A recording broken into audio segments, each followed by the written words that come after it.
Au cœur d'une forêt dense et dangereuse, un homme riche au geste froid porte une fillette aveugle de 6 ans. L'enfant, innocent et confus, sans comprendre ce qui se passe, est attaché de force au tronc d'un arbre, où l'homme l'attache avec une grosse corde. Les loups doivent arriver vite. Vous ne passerez pas une nuit ici. En entendant ces mots, la petite fille se met à pleurer. Elle entend les pas de l'homme s'éloigner et les heures s'écoulent jusqu'à ce que, tout à coup, son cœur s'emballe lorsqu'elle entend le grognement féroce d'un loup affamé qui se rapproche de plus en plus. Mais ensuite, un hennissement bruyant coupe la tension du moment. Un cheval blanc apparaît courant vers le danger. Et ce qui se passe ensuite laisse tout le monde sous le choc. Tout d'abord, si, comme nous, vous aimez les animaux, abonnez-vous à la chaîne dès maintenant pour ne manquer aucune histoire passionnante. Merci. Revenons à notre histoire. Le doux parfum de lavande mélangé au cuir fin des chaussures italiennes était la seule chose familière que Sofia reconnut à ce moment-là. L'élégant oncle, comme elle l'appelait, la portait d'un pas ferme sur un chemin de plus en plus accidenté. L'air changea, devenant plus humide et plus froid, rempli d'odeurs inconnues qui firent frémir son petit nez de curiosité. Les sons étaient également différents. Il n'y avait plus le bruit des voitures ni les voix des citadins. Maintenant, il y avait des branches qui claquaient sous les pieds, des feuilles bruissant dans le vent et des oiseaux chantant dans une symphonie sylvestre qu'elle n'avait jamais entendue auparavant. « Oncle Ricardo, où allons-nous » demanda Sofia, sa douce voix résonnant à travers les arbres. Ses petits doigts jouaient avec le tissu doux de la nouvelle robe qu'elle avait reçue ce matin-là, un cadeau surprise qui l'avait laissée radieuse. « C'est une surprise particulière, ma chérie, répondit-il, sa voix contrôlée cachant une froideur que la jeune fille, dans son innocence, ne pouvait pas percevoir. « Est-ce que tu fais confiance à mon oncle ? N'est-ce pas ?» Sofia hocha la tête, ses boucles brunes rebondissant doucement. « Bien sûr, j'ai fait confiance. » C'était lui qui apportait toujours les meilleurs cadeaux, racontait les histoires les plus intéressantes et la faisait rire avec ses drôles d'imitations. Même si sa mère semblait parfois triste quand il partait, Sofia adorait ses visites. Le sol est devenu plus inégal et l'homme a dû serrer la jeune fille plus fort pour maintenir l'équilibre. Le bruit de l'eau courante parvint aux oreilles sensibles de Sofia. Un ruisseau non loin de là, imagina-t-elle en se souvenant des histoires que sa mère lui racontait sur la nature. Y a-t-il une rivière à proximité, mon oncle ? Demanda-t-elle en tournant instinctivement la tête dans la direction du son. Oui, Sofia, et il y a beaucoup d'autres choses spéciales à propos de cet endroit, répondit-il en s'arrêtant brusquement. Le cœur de la jeune fille s'accéléra un peu, non pas de peur, mais d'anticipation. Sa mère disait toujours qu'elle était trop courageuse pour son propre bien. Ricardo la déposa avec précaution, ses chaussures coûteuses s'enfonçant légèrement dans la terre humide. Sofia sentit la texture différente de ses pieds, l'humidité pénétrant dans les fines chaussettes. L'odeur de mousse et de terre mouillée était intense et elle pouvait sentir la présence imposante d'un grand arbre à proximité. L'air changeait différemment autour de lui, créant une sorte d'écho que son Wi-Fi captait. « Reste ici, Sofia, » dit Ricardo, sa voix désormais plus lointaine, comme s'il s'était un peu éloigné. « Je vais préparer ta surprise. » Sofia obéit, comme elle le faisait toujours. Ses autres sens, naturellement plus développés en raison de sa cécité, captaient chaque petit changement autour de lui. Il entendit le bruit de quelque chose qu'on déroulait, une corde peut-être, et sentit le mouvement de l'air. Lorsque Ricardo s'est approché à nouveau, levé les bras, « Princesse », il a demandé. Et Sofia répondit promptement, imaginant qu'elle obtiendrait peut-être une autre belle robe. Mais ce qu'elle sentit, c'était quelque chose de rugueux touchant ses poignets, et avant qu'elle puisse demander ce que c'était, elle se retrouva doucement repoussée, son dos touchant la surface rugueuse du tronc d'arbre. « Oncle Ricardo » appela-t-elle, une note d'incertitude dans la voix pour la première fois. L'homme n'a pas répondu immédiatement, occupé à attacher fermement la corde autour du torse, piégeant la jeune fille. « Ça fait partie de la surprise, Sofia, dit-il finalement, sa voix désormais différente mais froide, presque méconnaissable. Tu dois rester ici pendant un moment. Mais pourquoi ? Demanda-t-elle en essayant de bouger et en réalisant qu'elle n'y arrivait pas. La corde était trop tendue et une étrange sensation commença à grandir dans sa poitrine, quelque chose entre la confusion et la peur.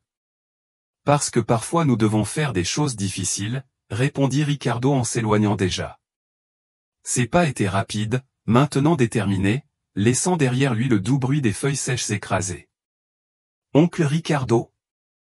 Sofia appela à nouveau, sa voix un peu plus forte, plus urgente.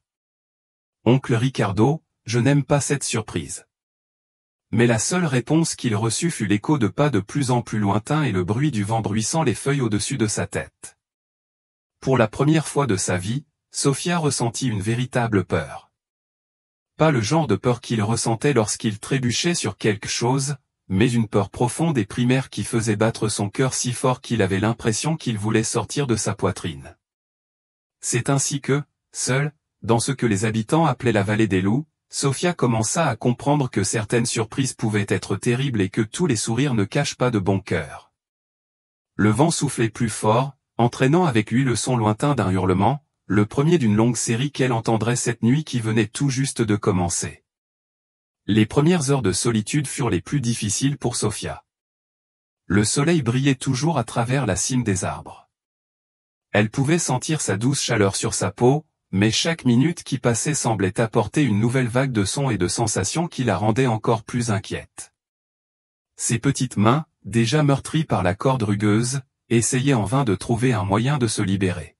« Maman dit toujours que je dois être courageuse », se murmure-t-elle, se souvenant des enseignements d'Elena, sa mère, qui, même dans le noir, disait qu'il y a des anges gardiens qui nous protègent. Un bruit soudain de battement d'ailes lui fit reprendre son souffle. Serait-ce l'un de ces oiseaux que votre mère a décrit avec tant d'affection? Elena avait un don particulier pour transformer le monde en mots que Sofia pouvait comprendre, peignant dans son esprit des images riches en descriptions, détails et émotions. Le bleu du ciel, c'est comme la sensation de plonger ses pieds dans l'eau fraîche d'un ruisseau par une journée chaude, disait Elena. Et les oiseaux sont comme de petits messagers du vent, transportant des chants d'un endroit à un autre. Sofia essayait de se concentrer sur ses souvenirs réconfortants, mais il était difficile d'ignorer la réalité de sa situation. Ses pieds, toujours chaussés des pantoufles en cuir verni qu'elle avait reçues avec sa robe, commençaient à lui faire mal. Le tronc de l'arbre se pressait inconfortablement contre son dos et elle pouvait sentir de petits insectes marcher près de ses pieds. Au fur et à mesure que l'après-midi avançait, les bruits de la forêt changeaient. Le joyeux chœur des oiseaux diurnes était remplacé par d'autres sons plus mystérieux et inquiétants. Les grillons commençaient leur sérénade nocturne et, de temps en temps, elle entendait le bruissement des feuilles indiquant le passage d'un petit animal. « Êtes-vous amis ?» demanda-t-elle doucement dans les airs, imaginant que peut-être les animaux de la forêt pourraient la comprendre, comme dans les histoires que racontait sa mère. « Peux-tu m'aider à rentrer à la maison ?» Le vent répondit, bruissant les feuilles au-dessus de sa tête, apportant avec lui le fort parfum des fleurs nocturnes qui commençaient à fleurir. Sofia inspira profondément, essayant d'identifier les différents parfums. Sa mère lui avait appris certaines fleurs, le jasmin, la dame de la nuit, le lys, mais ces senteurs étaient différentes, plus sauvages et plus intenses. Un nouveau son attira son attention. De l'eau coule quelque part à proximité. C'étaient peut-être les derniers restes de la pluie matinale qui tombaient des feuilles. Le son rythmé la calma un peu, lui servant de distraction de ses pensées de plus en plus effrayées. « Pourquoi oncle Ricardo a-t-il fait ça ?» murmura-t-elle, sentant des larmes chaudes couler sur ses joues. « Il a toujours été si gentil. » Les souvenirs des visites de Ricardo lui traversèrent l'esprit comme un film qu'elle seule pouvait voir. Les rires, les cadeaux, les histoires drôles, mais il y avait aussi d'autres moments qui prenaient tout leur sens maintenant. Les chuchotements tendus avec sa mère, les adieux précipités, la façon dont Elena pleurait parfois doucement lorsqu'elle pensait que Sofia dormait. Un frôlement plus fort contre les feuilles sèches la sortit de ses pensées. Ce son était différent, plus lourd, plus précis. Quelque chose de plus gros se déplaçait à travers les arbres non loin de là. Sofia retint son souffle, essayant de déterminer la direction du son. Ses oreilles exercées captaient le rythme des pas prudents, le doux bruit de la respiration. « Y a-t-il quelqu'un ?» appela-t-elle, sa voix tremblant légèrement. Le mouvement s'arrêta un instant, comme si la créature, quelle qu'elle soit, avait été surprise par sa voix. Le silence qui suivit fut encore plus effrayant que le son. Sophia pouvait sentir son cœur battre contre sa poitrine, ses mains transpiraient malgré l'air de plus en plus froid de la nuit qui approchait. Puis, lentement, les pas recommencèrent, se rapprochant désormais définitivement d'elle. « S'il te plaît, murmura-t-elle, ne sachant pas exactement qui ou quoi elle suppliait. « S'il te plaît, ne fais pas. » Le coucher du soleil. Elle pouvait sentir l'air se refroidir, la lumière dans ses yeux aveugles s'estomper progressivement. Les derniers rayons de chaleur quittèrent sa peau, la laissant exposée au froid grandissant de la nuit à venir. Et avec l'obscurité vinrent les premiers hurlements lointains, résonnant à travers la vallée, comme un sombre avertissement de ce qui allait arriver. Sophia ferma étroitement les yeux, même si cela ne faisait aucune différence dans son monde toujours sombre. Et il se mit à chanter doucement une des berceuses que sa mère chantait. C'était une chanson sur les anges protecteurs et les animaux gardiens, sur le courage et l'espoir. Mais pour la première fois, les douces paroles de la chanson semblaient creuses face à la véritable terreur qui l'entourait. Dans le village près de Val dos Lobo, Elena se promenait sans relâche autour de la petite maison où elle vivait avec Sophia. L'horloge au mur indiquait 18 heures et sa fille n'était pas encore rentrée de l'école. Quelque chose n'allait pas, terriblement mal. Sophia n'était jamais en retard. Le van de l'école la déposait toujours à la même heure, à 15h30 précise. « Calme-toi, Elena, se dit-elle en se tordant les mains dans son tablier. Quelque chose d'imprévu a dû se produire avec la camionnette. Mais le cœur de sa mère savait que ce n'était pas le cas. J'avais déjà appelé l'école 3 fois et la réponse était toujours la même. Sophia n'était pas allée en cours ce jour-là. Au début, il pensait qu'elle était malade, car il n'avait reçu aucun avertissement. Maintenant, l'inquiétude commençait à se propager. Elena décrocha le téléphone une fois de plus, ses doigts tremblants alors qu'elle composait le numéro qu'elle connaissait par cœur mais rarement utilisé. Après 3 sonneries, une voix masculine répondit. « Résidence Mendonça, s'il vous plaît, je dois parler à monsieur Ricardo, dit Elena, essayant de garder sa voix ferme. Il s'agit de Sophia. Il y eut un moment de silence à l'autre bout du fil, suivi de bruits sourds de conversation. Finalement, la voix revint. Monsieur Ricardo n'est pas chez lui pour le moment. Puis-je prendre votre message? Elena sentit un frisson lui parcourir le dos. N'est-ce pas? Depuis quand? Le patron est parti tôt ce matin pour un voyage d'affaires, répondit le majordome d'une voix professionnelle et distante. Reviens juste la semaine prochaine. Le téléphone faillit échapper aux mains tremblantes d'Elena. Un voyage d'affaires. Le jour précis où Sophia a disparu, des coïncidences ont commencé à former un terrible schéma dans son esprit. Et Madame Béatrice? Demanda Elena, faisant référence à la nouvelle épouse de Ricardo. Puis-je lui parler? La dame est à son thé de charité. Voulez-vous que je lui demande de vous rappeler? Elena a raccroché sans répondre. Son esprit tourbillonnait de possibilités, toutes plus effrayantes les unes que les autres. Ces derniers mois, Ricardo était devenu plus distant, ses visites à Sophia plus courtes et plus tendues. Depuis son mariage avec Béatrice, quelque chose avait changé dans son comportement. Un aboiement familier le sortit de ses pensées. Par la fenêtre de la cuisine, il aperçut José, le vieux gardien de la ferme voisine, qui passait avec son chien.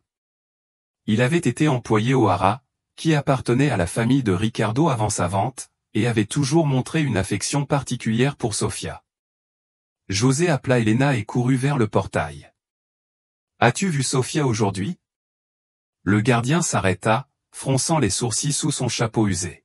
« Non, Miss Elena, est-ce qu'il s'est passé quelque chose ?» En quelques mots, Elena a expliqué la situation. Tout en parlant, il remarqua que l'expression du vieux gardien changeait, devenant de plus en plus sérieuse. « Vous dites que le patron Ricardo a voyagé ce matin » a-t-il demandé en se grattant le menton d'un air pensif. « C'est drôle, j'aurais juré avoir vu sa voiture descendre la route de la vallée ce matin. » Helena sentit son sang se glacer dans ses veines. La route de la vallée ne menait qu'à un seul endroit, Infima Val dos Lobo, où personne ne s'aventurait inutilement. Et il y a encore une chose étrange, continua José en baissant la voix. Neve a disparu depuis hier. Neige? Le cheval blanc? C'est vrai. Celui que ta copine adorait nourrir quand tu travaillais encore au haras. Il a toujours été très attaché à elle. Tu te souviens? José, dit-elle d'une voix tremblante. J'ai besoin de votre aide. Je pense que je sais où ma fille pourrait être. Le vieux concierge hocha gravement la tête, comprenant l'urgence dans la voix d'Helena. Je vais rassembler quelques hommes du village. Si elle est vraiment dans la vallée. Il n'eut pas besoin de finir sa phrase. Ils connaissaient tous les deux les dangers qui les guettaient dans cette région, surtout après le coucher du soleil. Et le soleil commençait déjà à se coucher, peignant le ciel de nuances de rouge qui semblaient être un sombre présage. L'obscurité totale s'était abattue sur la vallée des loups, entraînant avec elle une symphonie de sons nocturnes qui faisait frissonner Sophia. Les pas qu'elle avait entendus approcher plus tôt avaient cessé, mais maintenant d'autres bruits remplissaient la nuit, des branches claquantes, des feuilles bruissantes et parfois des hurlements lointains qui semblaient de plus en plus proches. Ses poignets brûlaient là où la corde frottait, et son dos lui faisait mal à cause d'un contact prolongé avec l'écorce rugueuse de l'arbre. La nouvelle robe, autrefois si belle, était humide de la rosée nocturne qui commençait à tomber. Sophia essaya à nouveau de bouger, cherchant une position moins inconfortable lorsqu'elle entendit un son différent, quelque chose qui se démarquait de la cacophonie de la forêt. C'était le bruit des sabots, d'abord lointain, puis de plus en plus proche, un rythme doux et familier qui faisait battre son cœur d'espoir. « Neige » murmura-t-elle dans l'obscurité, osant à peine y croire. « C'est toi, Snow ?» En réponse, un doux hennissement résonna dans la clairière. Et Sophia sentit des larmes de joie couler sur son visage. C'était lui, le cheval blanc, qui avait été son meilleur ami durant les années heureuses du haras. Avant que tout ne change, elle pouvait entendre ses sabots maintenant très proches, sentir sa présence large et réconfortante, sentir son odeur familière de foin frais et de liberté. « Tu es venu me chercher » murmura-t-elle, sanglotant de soulagement, lorsqu'elle sentit le nez doux du cheval toucher doucement son visage, comme autrefois. « Tu ne m'as pas oublié. » Neve renifla doucement, son souffle chaud réchauffant le visage de Sophia. Le cheval commença à examiner les cordes qui retenaient ses dents, essayant d'atteindre les nœuds. Sophia pouvait ressentir la frustration de l'animal dans ses mouvements de plus en plus agités. « Calme-toi, mon ami, murmura-t-elle, essayant de le calmer comme sa mère le lui avait appris. « Tout ira bien maintenant que tu es là. » Un hurlement plus proche traversa l'air nocturne, faisant relever la tête de Neve. Sophia sentit le cheval se positionner entre elle et la direction du son, ses muscles tendus en alerte. Le hurlement revint, suivi d'un autre et d'un autre. Une meute communiquant dans le noir. Neve a appelé Sophia. La peur revient pour vous serrer la poitrine. Ne me quitte pas, s'il te plaît. Le cheval répondit en appuyant son grand corps contre l'arbre, comme pour rassurer la jeune fille de sa présence protectrice. Sophia pouvait sentir la chaleur émanant de lui, un réconfort bienvenu contre le froid de la nuit, mais elle pouvait aussi sentir à quel point il était alerte, ses oreilles bougeant pour capter chaque bruit de la forêt. Les minutes s'éternisaient comme des heures. Sophia commença à chanter doucement, plus pour elle-même que pour n'importe qui d'autre, les mêmes chansons qu'elle chantait à Neve au haras. Le cheval restait immobile à ses côtés, hormis de petits mouvements de tête lorsqu'un bruit attira son attention. C'est alors qu'elle entendit un grognement sourd, pas très loin. Je ne l'ai jamais entendu non plus, son corps se tendant encore plus. Le grognement revint, plus proche cette fois, accompagné du bruit de pattes lourdes sur les feuilles sèches. Il y a quelque chose qui arrive, murmura Sophia, son cœur battant si fort qu'il avait l'impression qu'il allait exploser. Elle pouvait désormais sentir l'odeur de la nature, une forte odeur animale qu'elle n'avait jamais ressentie auparavant. Neve hennit, un son d'avertissement qui résonna dans toute la clairière. Pendant un moment, tout fut silencieux. Puis le grognement revint, plus proche que jamais, et Sophia entendit clairement le bruit de plus d'un animal se déplaçant à travers les arbres. Ce sont les loups, réalisa-t-elle en se souvenant des histoires que les adultes racontaient sur la vallée. Les loups arrivent. Neve se redressa légèrement, ses pattes avant frappant le sol dans un geste de défi. Le son résonnait dans la clairière comme un tambour de guerre, mais les grognements ne cessaient pas, au contraire, ils semblaient venir de différentes directions. Désormais, Sophia fermait bien les yeux, s'accrochant au souvenir du sourire de sa mère, de la chaleur des matinées au haras, des histoires de courage et d'espoir, qui lui faisaient toujours croire que même dans les moments les plus sombres, la lumière trouverait son chemin.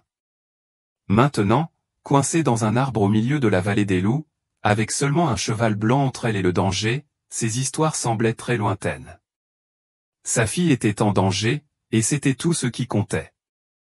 Les empreintes que j'ai trouvées près du pont sont récentes, poursuit José en désignant un point de la carte.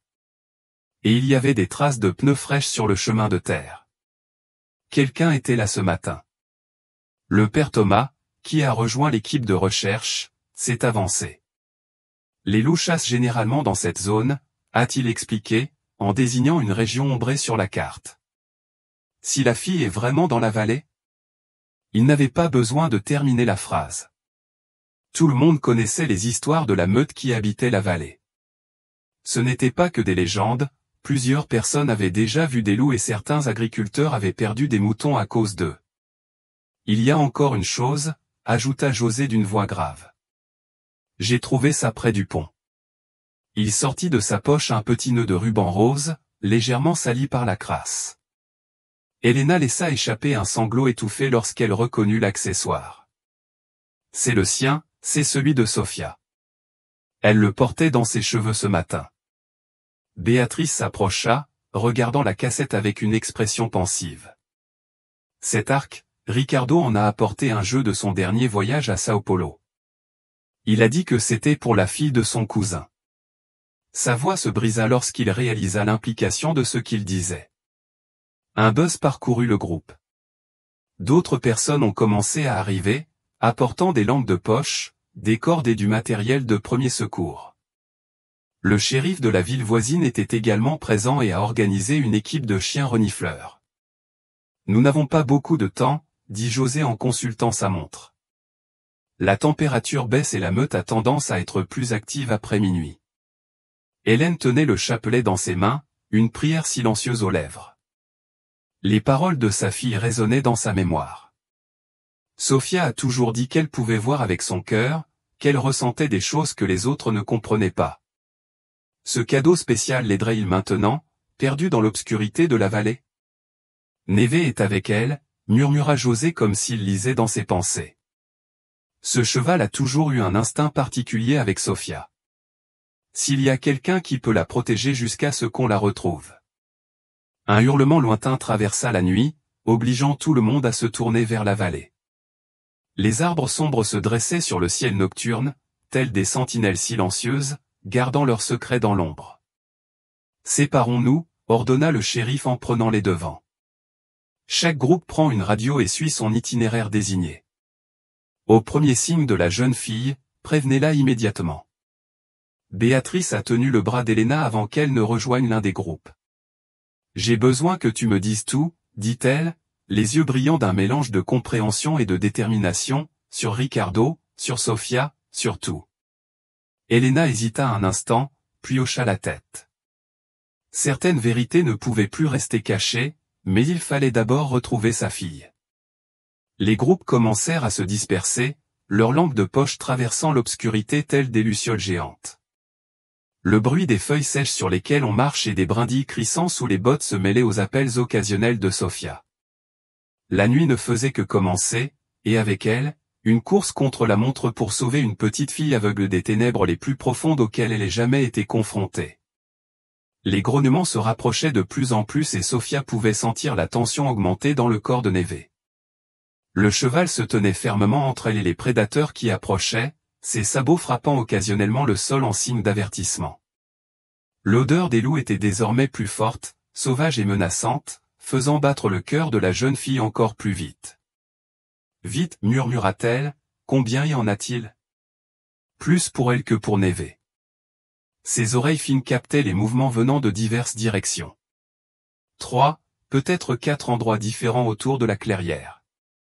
Un grognement particulièrement serré fit se cabrer légèrement Neve, hennissant de défi.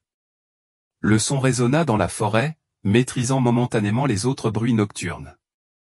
Sophia sentit le déplacement de l'air alors que le cheval bougeait brusquement la tête, répondant à une menace qu'elle ne pouvait pas voir. « Tu es courageux », murmura-t-elle, souhaitant pouvoir toucher son ami pour le réconforter. Il a toujours été le plus courageux de l'écurie. Les souvenirs des journées au haras revenaient comme des éclairs de chaleur au milieu du froid de la nuit. L'odeur du foin frais, le bruit des sabots frappant le sol en terre battue, les rires des autres enfants lorsqu'ils rendaient visite aux chevaux.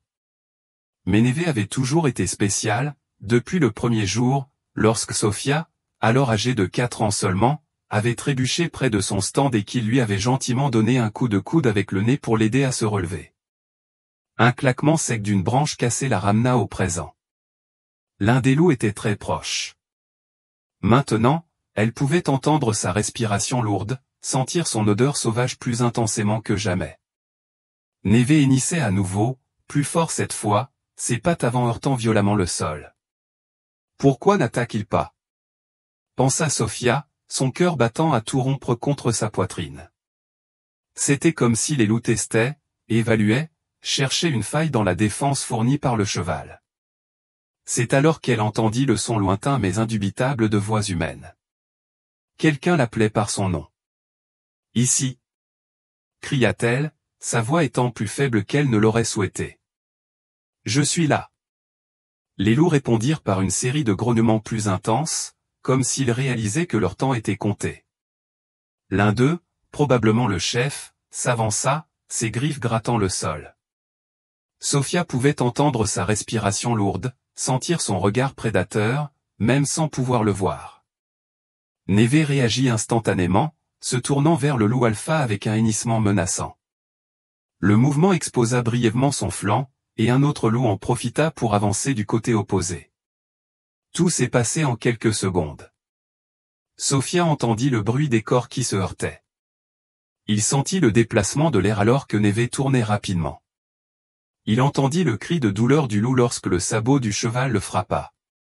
L'odeur de la peur et de l'adrénaline emplit l'air, se mêlant à l'odeur de la terre perturbée et de la sueur. « Aide !» Elle cria encore, plus fort cette fois. « S'il vous plaît, aidez-moi !»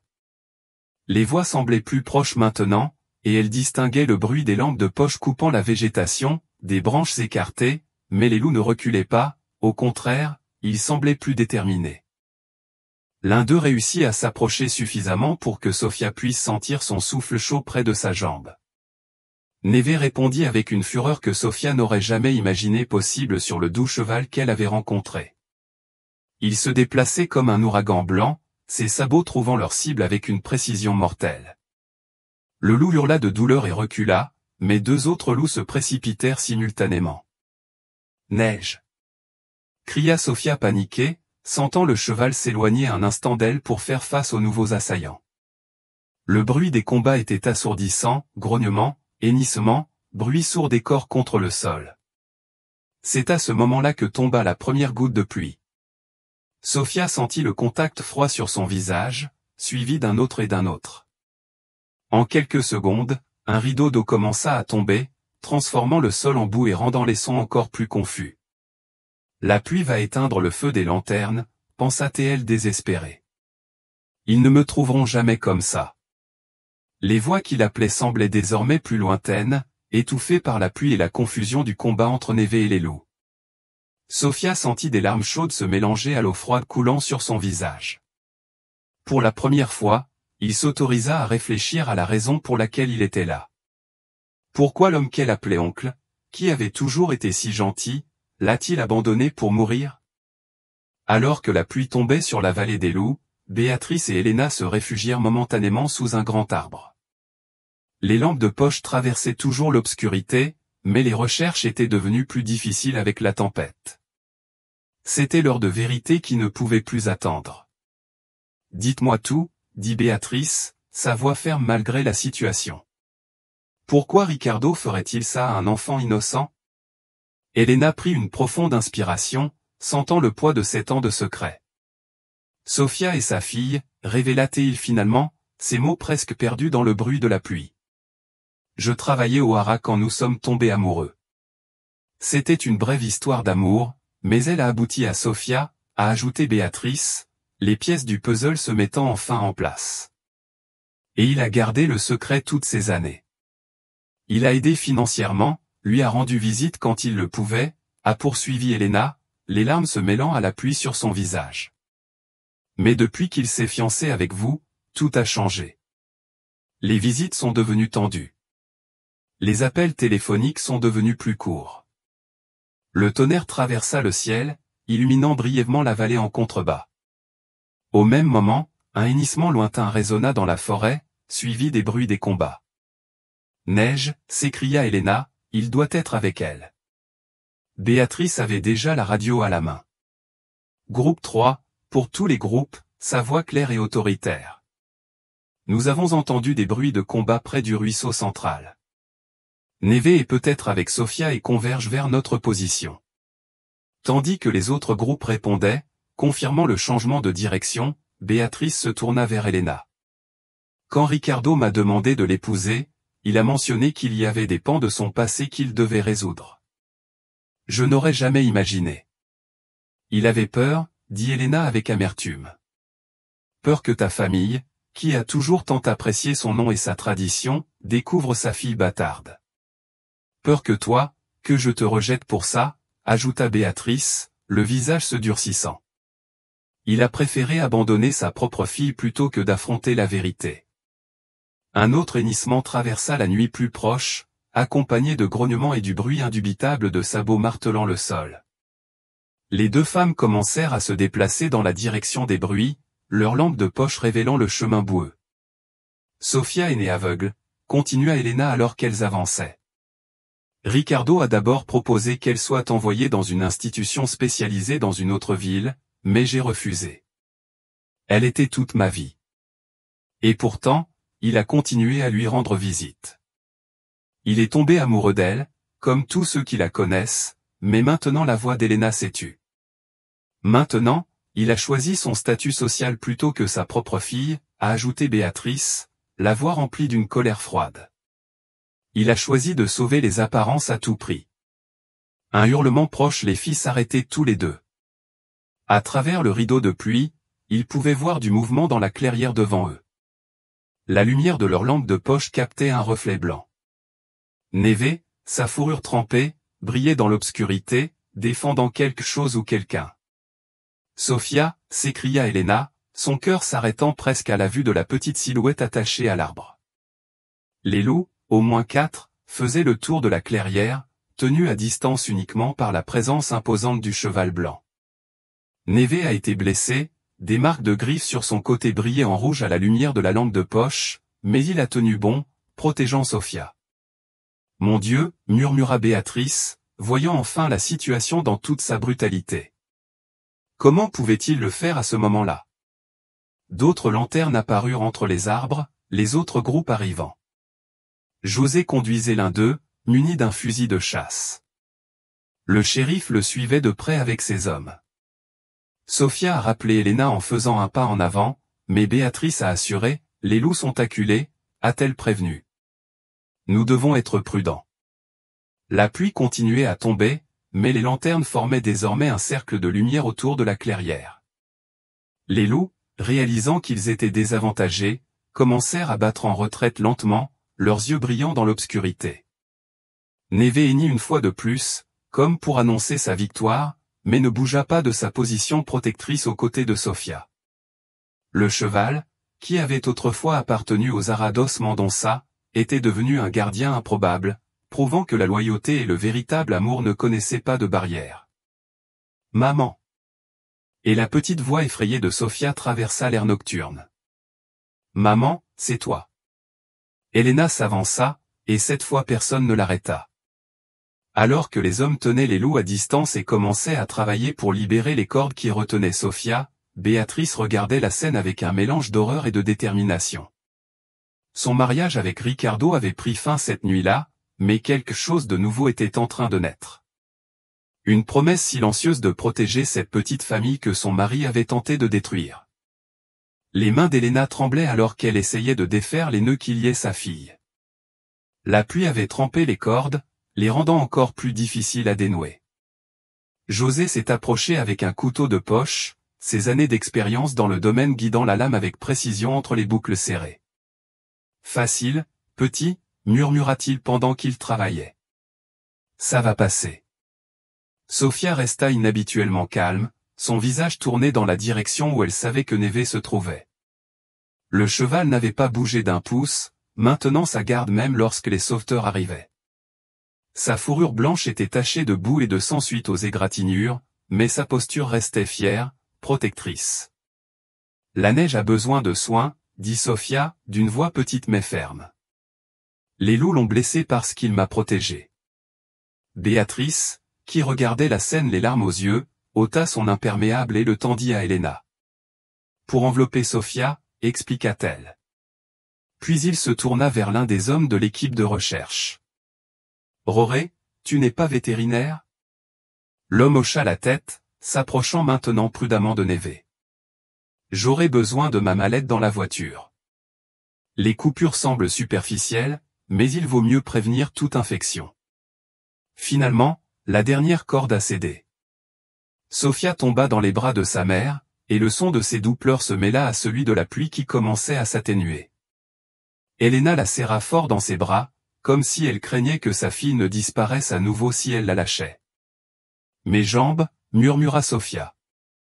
Je ne peux pas les sentir correctement. C'est normal, expliqua Roré, partageant son attention entre la fille et le cheval.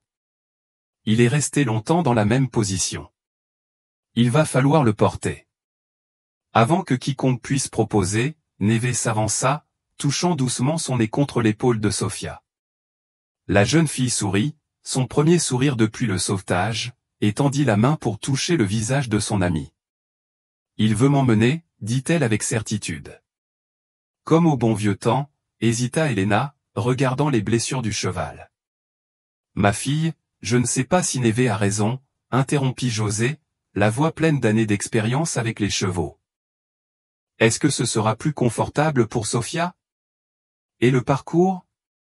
Le village n'est pas loin, je peux te guider. Béatrice a observé l'interaction avec une nouvelle compréhension. Ce cheval, qui avait toujours été considéré comme problématique en raison de ses fuites constantes du nouveau haras, avait en réalité un but, retrouver et protéger Sofia.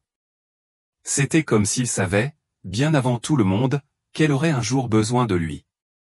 Les loups, se souvint Sofia alors qu'elle était soigneusement placée sur le dos de Neve. Ils n'étaient pas méchants, ils étaient juste curieux. Neve l'a compris. C'est pourquoi il n'a laissé personne leur faire du mal. Le shérif, qui avait son arme prête, l'abaissa lentement. C'était vrai. Les loups s'étaient éloignés sans autre confrontation, comme s'ils reconnaissaient que leur rôle dans cette histoire était terminé. Il va falloir alerter les autorités, a-t-il déclaré, sa voix professionnelle cachant à peine son émotion. Que s'est-il passé ici? Vous ne pouvez pas rester impuni.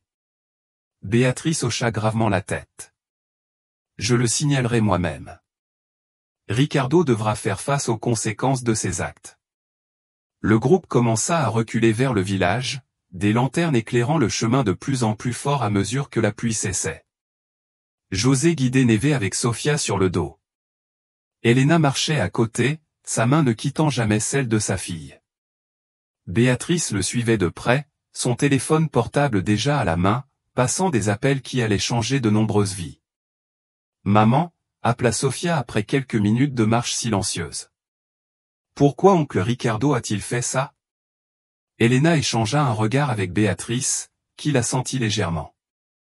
C'était le moment de vérité, même s'il était douloureux. Chérie, commença Elena, choisissant ses mots avec soin. Parfois, les gens qui sont censés nous aimer et nous protéger font de mauvais choix, non pas parce qu'ils ne nous aiment pas, mais parce qu'ils ont peur. Peur de quoi? Pour faire face à la vérité, répondit Béatrice, sa voix douce mais ferme. Pour admettre vos erreurs et assumer vos responsabilités. Sofia resta silencieuse pendant un moment, assimilant les mots. Ses doigts jouaient distraitement avec la crinière mouillée de Neve, alors qu'elle marchait avec une prudence particulière pour ne pas secouer son précieux fardeau. « C'est mon père, n'est-ce pas ?» demanda-t-il finalement, sa voix faible mais sans tremblement.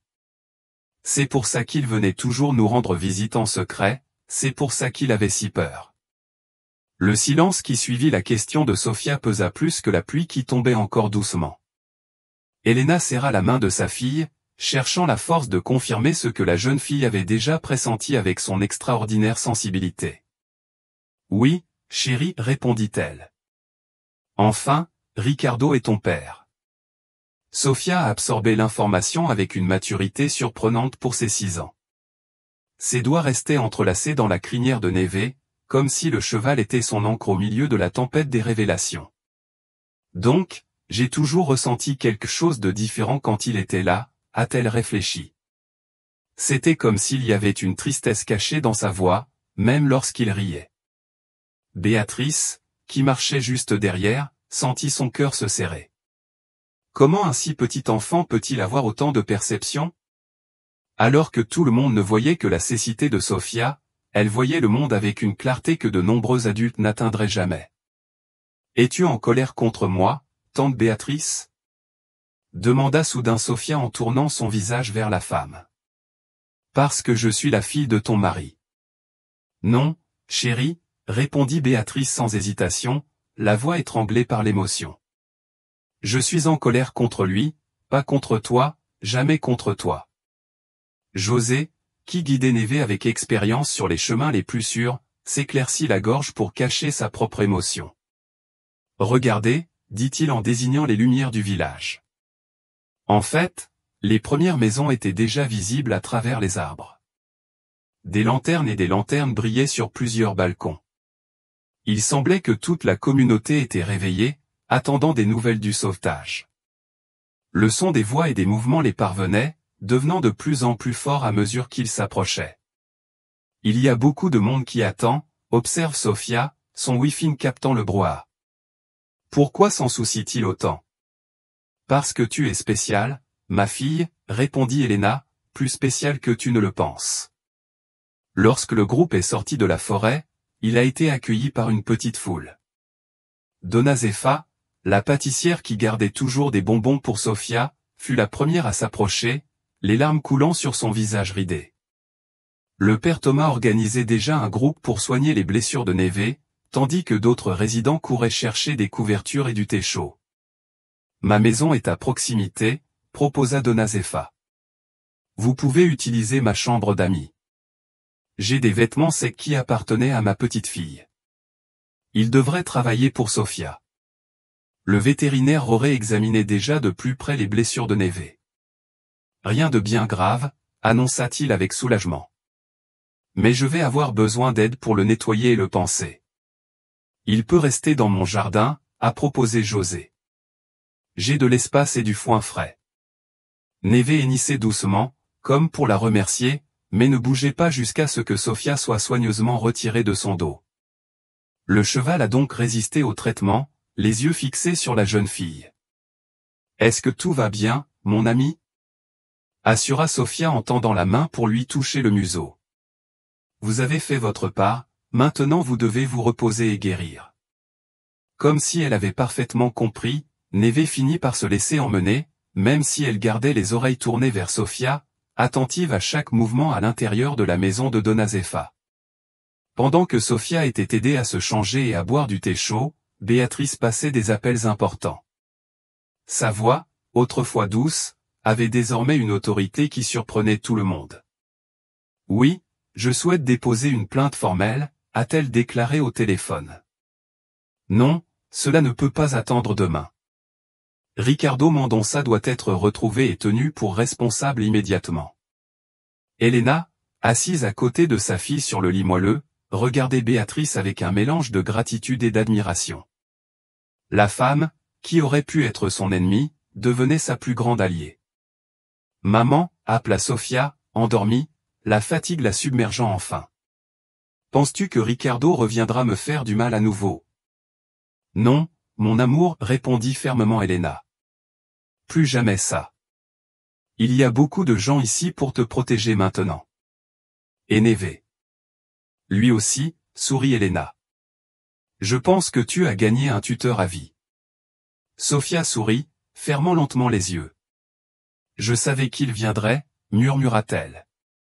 Je l'ai toujours su. Quand j'étais attachée à l'arbre, je sentais qu'il me cherchait. Sa voix s'estompa alors que le sommeil l'enveloppait, mais son sourire resta. Là, entourée de la chaleur de la communauté et de l'amour, Sophia pouvait enfin se reposer.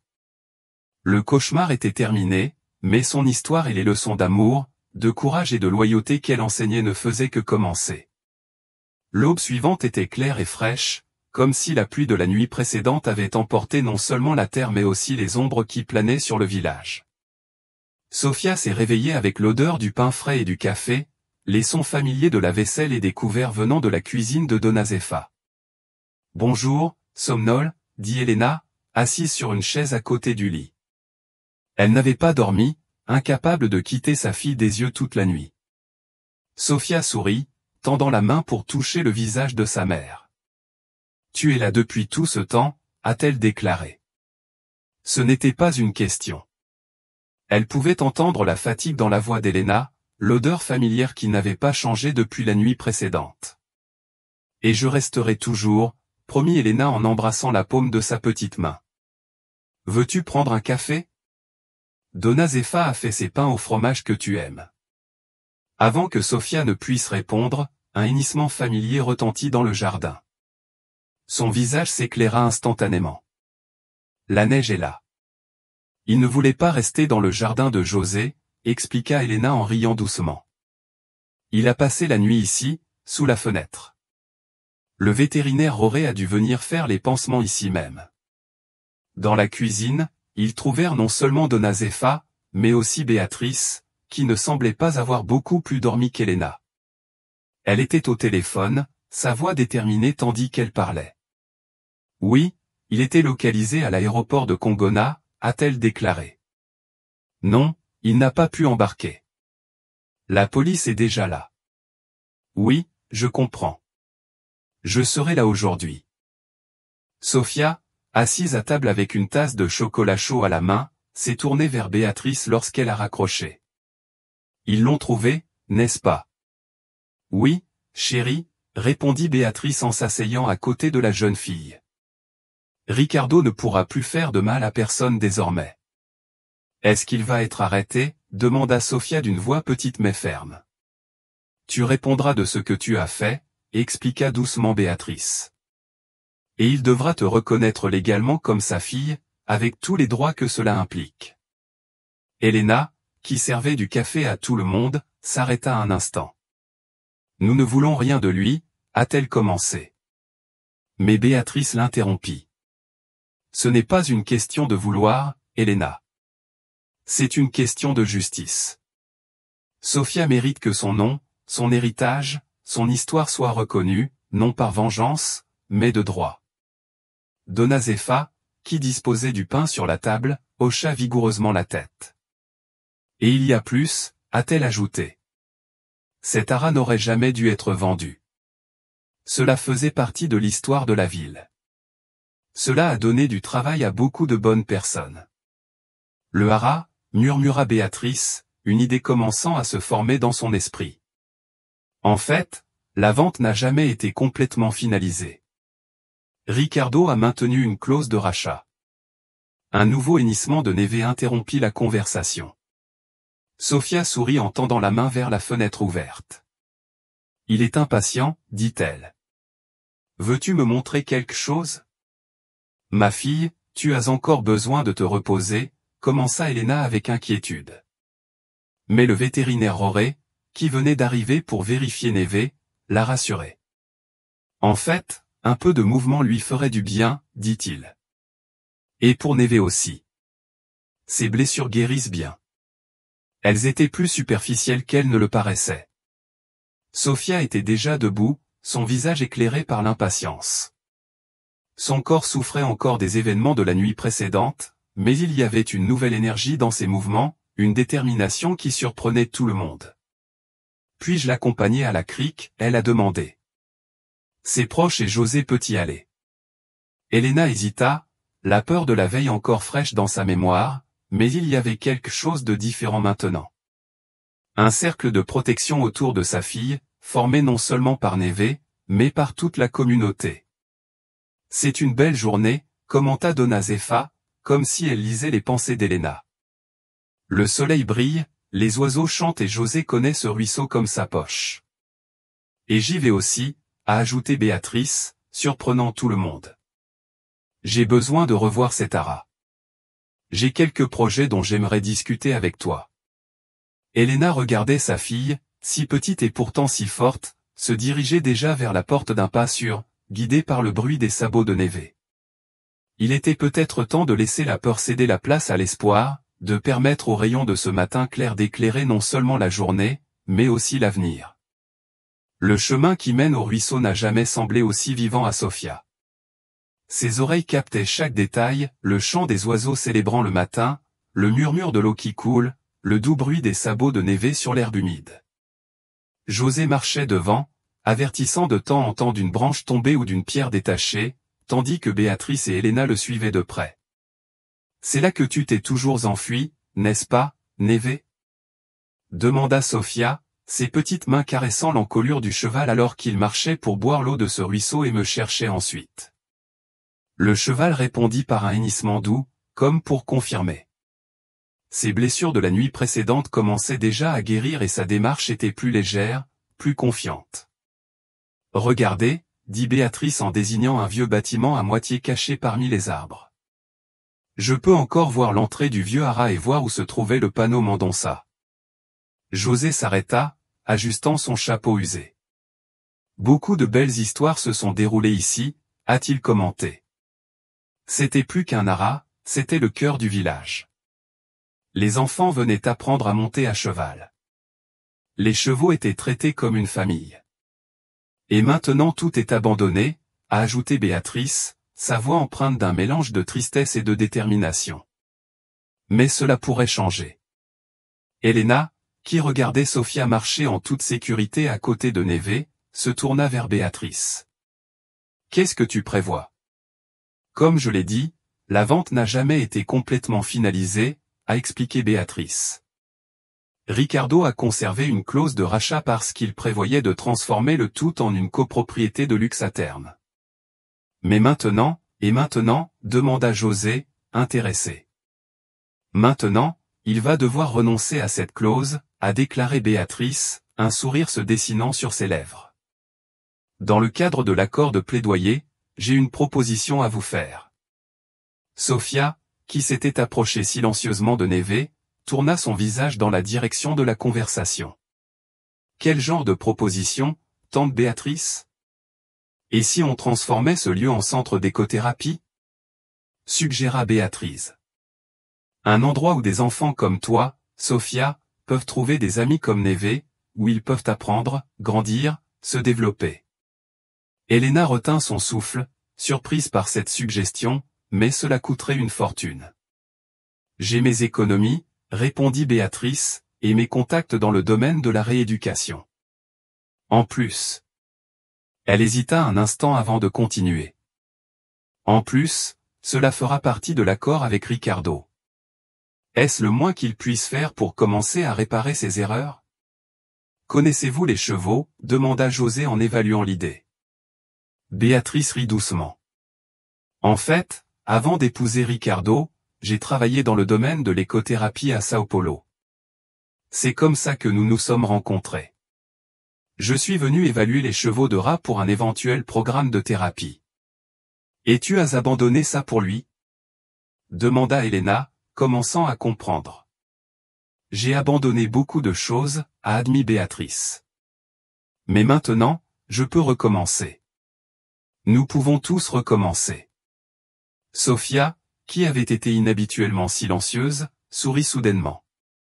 Les chevaux peuvent-ils aider d'autres enfants comme Neve m'a aidé ? Exactement, chérie, confirma Béatrice. Les chevaux ont un don particulier pour guérir les cœurs et les âmes. Ils voient au-delà de nos limites, au-delà de nos cicatrices. José regarda autour de lui comme s'il visualisait déjà les changements. Les stands sont toujours en bon état, a-t-il commenté. Le manège aurait besoin d'être rénové, mais la structure de base est solide et il y a un grand entrepôt qui pourrait être transformé en salle de thérapie. Et José, demanda Béatrice. Voudriez-vous être notre contremaître? Personne ne connaît cet endroit mieux que vous. Le vieux gardien ajusta à nouveau son chapeau, cachant l'émotion dans sa voix. Ce serait un honneur, donna Béatrice. Et toi, Elena, a poursuivi Béatrice. Nous pourrions avoir besoin de quelqu'un pour diriger le bureau et s'occuper de la paperasse. Elena regarda Sofia, qui souriait pendant que Neve buvait l'eau du ruisseau. Sa fille semblait différente aujourd'hui, plus forte, plus confiante, comme si les événements de la nuit dernière, au lieu de la briser, avaient révélé une force intérieure qui avait toujours été là. Qu'en penses-tu, ma fille? Demanda Hélène. Aimerais-tu à nouveau vivre près des chevaux? Seulement si Neve peut rester avec nous, répondit immédiatement Sofia. C'est mon ange gardien, tu sais? Béatrice s'approcha de la jeune fille et lui toucha doucement l'épaule. Neve sera notre premier cheval de thérapie, a-t-elle assuré. En fait, je pense qu'il a commencé son travail il y a longtemps, n'est-ce pas? 3 jours plus tard, le commissariat est resté silencieux lorsque Ricardo Mendonça a été amené à faire une déposition. Son costume coûteux était froissé après la nuit en cellule, et ses mains, toujours si bien entretenues, tremblaient légèrement lorsqu'il signait les documents préliminaires. Béatrice était là, assise à côté du procureur, le visage affichant une détermination calme. Lorsque Ricardo essayait de croiser son regard, elle gardait les yeux fixés sur les papiers devant elle. Les termes de l'accord sont clairs, a expliqué le procureur.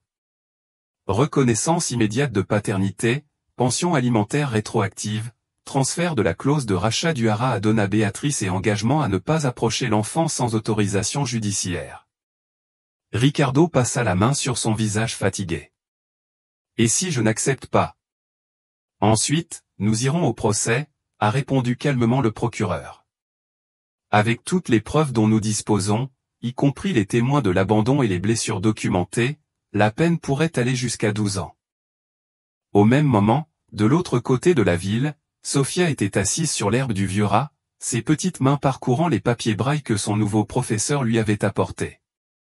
Neve broutait tranquillement à proximité, ses oreilles se tournant parfois vers la jeune fille, toujours attentive. Elle a un talent naturel, a commenté le professeur à Elena. Votre sensibilité tactile est extraordinaire. Dans quelques mois vous lirez couramment. Elena regardait sa fille avec fierté, remarquant à quel point elle semblait chaque jour plus forte et plus confiante. Le traumatisme de la nuit à Val dos Lobo était encore présent. Sofia se réveillait de temps en temps en appelant sa mère et n'aimait pas être seule dans des espaces clos, mais elle apprenait à transformer sa peur en force. Maman, appela soudainement Sofia. Puis-je aller voir les ouvriers du bâtiment travailler? Je veux savoir à quoi ressemblera la nouvelle salle de thérapie. José, qui supervisait les travaux, sourit. Viens petit, je vais te dire exactement ce que nous faisons. Alors que Sofia marchait main dans la main avec José, suivie fidèlement par Neve, Elena ne pouvait s'empêcher de remarquer à quel point sa fille avait grandi, non pas en taille, mais en esprit. La même fille qui, il y a quelques jours, était attachée à un arbre, a maintenant aidé à planifier un endroit où d'autres enfants trouveraient espoir et guérison. De retour au commissariat, Ricardo a finalement levé les yeux vers Béatrice. « Pourquoi fais-tu ça » demanda-t-il à voix basse. « Transformer Ra en thérapie? Utiliser mon argent pour m'aider? » Ce n'est pas ton argent, l'interrompit Béatrice, le regardant enfin. C'est le droit de Sofia, le droit que tu as essayé de lui refuser de la pire des manières possibles. J'ai paniqué, a admis Ricardo en poussant un profond soupir. Quand vous avez entendu parler de cet investisseur international et de la possibilité de développer l'entreprise, j'ai pensé qu'une fille illégitime, une fille aveugle, ruinerait tout et j'ai décidé que son ambition valait plus que sa vie. Je ne pensais pas qu'elle courait un réel danger, a-t-il déclaré, angoissé. La vallée des loups, les histoires sont exagérées. Je pensais que quelqu'un la retrouverait bientôt, que quelqu'un réparerait son tort. Béatrice ajouta d'une voix aiguë, un cheval avait plus d'humanité que toi, Ricardo. Un animal montrait plus d'amour, plus de loyauté, plus de courage que son propre père. De temps en temps, Sofia relevait brusquement le visage, comme si elle sentait quelque chose dans l'air. Il parle de l'avenir, dit-elle, surprenant José. À propos de mon avenir. Comment sais-tu ça, petit? Je peux le sentir, répondit-elle simplement. Comment ai-je senti que Neve viendrait me sauver? Certaines choses que nous ne voyons qu'avec notre cœur. José a levé les yeux vers le ciel clair ce matin-là, pensant à la façon dont la vie choisissait parfois des chemins étranges pour réparer ses propres injustices. Une fille aveugle qui voyait la vérité plus clairement que beaucoup. Un cheval devenu ange gardien. Une belle-mère transformée en fée marraine. Tu sais quelque chose, Sofia, dit-il en s'agenouillant pour être à son niveau. Je pense que c'est toi qui nous sauves tous. 2 semaines passèrent comme un souffle de vent sur l'Ara renouvelé. Les travaux avançaient rapidement, redonnant vie aux anciens bâtiments. Le manège était presque prêt, ses structures en bois rénovées brillaient sous le soleil du matin. Les stands ont été rénovés et l'ancien entrepôt a été progressivement transformé en une salle de thérapie moderne. Sofia était assise à son endroit préféré, un banc en bois au bord du ruisseau, ses mains parcourant les pages d'un nouveau livre en braille. Neve paissait à proximité, comme toujours, mais elle avait désormais de la compagnie. 2 nouveaux chevaux, spécialement dressés pour l'écothérapie, étaient arrivés la veille. Trovao est très gentil, a commenté Sofia, en faisant référence au cheval tacheté que Béatrice avait ramené de son ancien centre de Sao Paulo, mais il a encore un peu peur du nouvel endroit. Helena, qui organisait des documents sur le porche de la maison principale, sourit en entendant le commentaire de sa fille. La capacité de Sofia à comprendre les animaux, au-delà de toute explication rationnelle, était comme si elle pouvait véritablement lire leurs émotions, ressentir leur peur et leur joie. Appela Sofia d'une voix excitée. C'est Luia, la première étudiante du centre d'équinothérapie, qui est arrivée pour sa séance d'évaluation. La fillette de 8 ans, qui portait un appareil dentaire aux jambes, était devenue ces derniers jours l'amie inséparable de Sofia. Lub, répondit Sofia, son visage s'éclairant. Viens ici, je veux te montrer quelque chose que j'ai appris à lire. Béatrice regardait la scène depuis la fenêtre de son nouveau bureau, où elle finalisait les derniers documents pour le transfert du Hara. La procédure judiciaire contre Ricardo a été rapide, grâce à des preuves irréfutables et à la pression de l'opinion publique.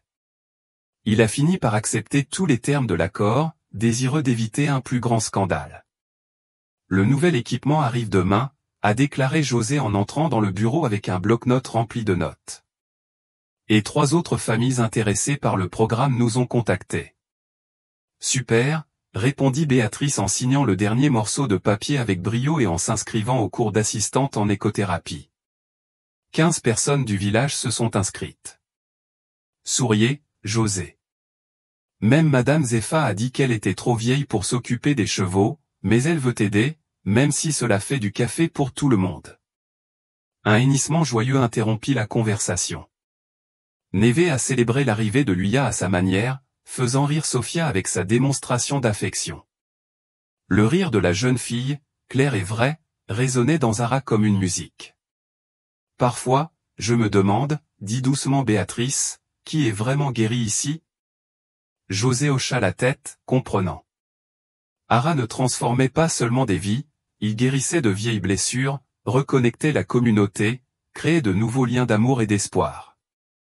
Donna Elena, appela-t-il en voyant la femme passer avec une pile de papier. Ici aussi, nous avons besoin de votre signature. En tant que coordinateur administratif, vous devez approuver les nouvelles embauches. Elena entra dans le bureau, encore en train de s'habituer à son nouveau rôle. Après des années de travail comme femme de ménage, devenir responsable de l'administration du centre était tout un changement. Regarde, dit-elle en s'arrêtant près de la fenêtre. Sofia montrait à Luia comment faire baisser la tête à Neve pour recevoir de l'affection, ses petites mains les guidant doucement. Un jour, elle sera une excellente instructrice, a commenté Béatrice. Tu as un don, ajoute la mère de José en souriant. Elena sentit des larmes de joie lui monter aux yeux. La transformation des dernières semaines ressemblait presque à un rêve. Le cauchemar de la vallée des loups s'était transformé en une nouvelle aube, non seulement pour Sofia, mais pour eux tous. Les enfants de l'école viennent le vendredi à la rencontre des chevaux, se souvient José. L'enseignant souhaite inclure des visites régulières du haras dans le programme pédagogique. Et dire que tout a commencé par un acte de cruauté, a réfléchi Béatrice. Mais cela s'est terminé avec amour, a ajouté Elena, regardant sa fille chevaucher Neve, guidant doucement le cheval à travers la cour pendant que Luya l'applaudissait. Cela s'est terminé avec le genre d'amour qui transforme, qui guérit, qui construit. Dans la cour, Sofia leva son visage vers le soleil, sentant sa chaleur. Ses doigts s'entrelaçaient dans la crinière de Neve, son cœur battait au rythme de celui du cheval. Elle était l'image même du dépassement. Ce n'est plus la fille effrayée attachée à un arbre, mais une enfant forte et confiante, capable d'aider les autres à trouver leur propre lumière. L'inauguration officielle du centre d'écothérapie Novo Amance a eu lieu un samedi matin, exactement un mois après la nuit à Val dos Lobo. L'ancien haras était méconnaissable, les bâtiments restaurés, les jardins fleuris et une nouvelle pancarte en bois sculpté marquant l'entrée principale. Sofia était particulièrement belle ce matin-là, vêtue d'une robe bleu clair et d'un ruban dans les cheveux, choisi par elle-même au magasin du village, très différent de celui qu'elle portait le soir de son abandon. Neve, brossé jusqu'à ce qu'il brille, se tenait à côté d'elle, comme toujours, arborant désormais une plaque dorée sur son stand, qui l'identifiait comme le premier gardien de la nouvelle aube. « Es-tu nerveux ?» demanda Elena en ajustant le ruban dans les cheveux de sa fille. « Un peu », admit Sofia en souriant. « Mais c'est une bonne sensation de nervosité, comme si des papillons dansaient dans ton ventre. » La cour centrale était pleine. Il semblait que tout le village était là. Donna Zefa commandait une table de gourmandise préparée spécialement pour l'occasion. Tandis que José, vêtu d'une chemise neuve, guidait les visiteurs avec la fierté de celui qui présente sa propre maison. Béatrice grimpa sur la petite plateforme improvisée, sa présence attirant naturellement l'attention de tous. À côté, une plaque couverte attendait d'être révélée. Il y a un mois, commença-t-elle d'une voix claire et émue, cet endroit était abandonné, oublié, tout comme de nombreux rêves qu'il contenait. Mais parfois, des nuits les plus sombres viennent les matins les plus lumineux. Sofia, assise au premier rang entre sa mère et Luya, sourit en sentant Neve s'approcher derrière elle, son nez touchant doucement son épaule. Ce centre, a poursuivi Béatrice, est né non seulement comme un lieu de thérapie et de guérison, mais comme un monument au courage, à la loyauté et à l'amour inconditionnel. Des valeurs que j'ai apprises d'une petite fille qui voit avec son cœur et d'un cheval qui nous a appris le vrai sens de la protection. Elena tenait la main de sa fille, la sentant la serrer fort. Alors Béatrice fit un geste et José tira le tissu qui recouvrait l'enseigne. Cette plaque dévoilée montrait en haut relief la silhouette d'une jeune fille serrant un cheval dans ses bras, avec les mots Our Courage Meet Hope gravés en dessous. Les applaudissements ont résonné dans la cour. Sofia, en entendant la description de la plaque chuchotée par sa mère, se leva et se dirigea vers Neve, d'un pas sûr et confiant. « Tu veux aller faire un tour ?» demanda-t-elle au cheval, qui répondit en baissant la tête pour qu'elle puisse monter. Avec l'aide de José, Sofia grimpa sur Neve, la posture droite et fière. Le cheval a parcouru la cour en douceur, comme à la parade, suscitant des sourires et quelques larmes de la part des personnes présentes. « Vois !» cria quelqu'un. La vallée des loups. Tout le monde se tourna vers l'endroit où la personne montrait du doigt.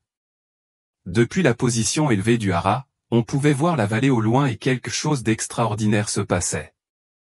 Un arc-en-ciel brillant et parfait s'est formé juste au-dessus de la zone où Sofia avait été abandonnée.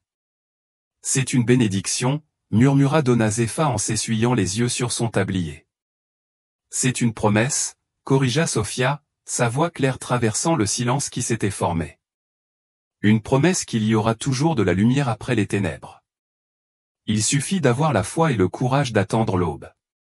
Béatrice s'est approchée de Sofia et de Neve, touchant doucement le bras de la jeune fille. « Et que vois-tu dans notre avenir, petite sage ?» Sofia sourit, le visage tourné vers le soleil. Je vois beaucoup d'histoires comme la mienne, mais avec des fins différentes. Je vois des enfants découvrir qu'ils peuvent faire plus que ce qu'ils imaginent. Je vois des chevaux guérir des cœurs blessés. Elle fit une pause, ses mains caressant la crinière de Neve. Je vois que parfois nous avons besoin de nous perdre dans le noir pour trouver notre vraie lumière. Neve hennissait doucement, comme pour approuver, et se dirigeait vers le manège, où d'autres enfants attendaient déjà leur tour pour rencontrer les chevaux. Sophia était en avance, ouvrant la voie. Ce n'est plus la fille effrayée de la nuit noire, mais une lumière qui lui est propre, brillante de la force de quelqu'un qui a découvert que les plus grandes aventures de la vie commencent lorsque nous trouvons le courage de transformer la peur en espoir, les ténèbres en lumière et la douleur en amour. Ainsi, sous l'arc-en-ciel qui bénissait la vallée, le centre d'écothérapie Novo Amance a ouvert ses portes non seulement à un nouveau jour, mais à un nouveau chapitre de l'histoire de tous ceux qui y étaient unis, par le courage d'une petite fille, qui, même dans l'obscurité la plus profonde, n'a jamais cessé de croire en la lumière.